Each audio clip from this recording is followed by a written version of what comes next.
জামায়াতে ইসলামের আমির ডাক্তার শফিকুর রহমান বলেছেন, জামায়াতে ইসলামের রাজনীতি হবে ইতিবাচক ও কল্যাণ ধারার রাজনীতি। রাতে মগবাজার জামায়াতে ইসলামের কার্যালয়ে জরুরি সংবাদ সম্মেলনে তিনি বলেন, ভালো কাজের জন্য সহযোগিতা এবং মন্দ কাজের জন্য বিরোধিতা করা হবে, কিন্তু দেশের জন্য কল্যাণকর হবে না সেটি জামায়াত করবে না। বলেন, জামায়াতে ইসলামী মানুষের জন্য রাজনীতি করে, দলের জন্য নয়।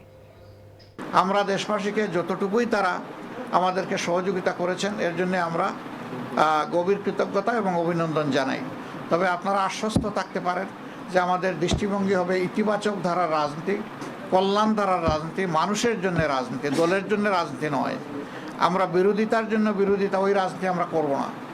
আমরা কোরআনের একটা মূলনীতি আছে, তাওয়ানু আলাল বিররি ওয়াত তাকওয়া ওয়ালা তাওয়ানু আলাল ইসমি ওয়াল উদওয়ান, যে তোমরা ভালো কাজে সহযোগিতা করো, আর কাজটা যদি মন্দ হয়, অকল্যাণকর হয়, তাহলে তোমরা তার বিরোধিতা করো অথবা তোমরা সহযোগিতা থেকে বিরত থাকো।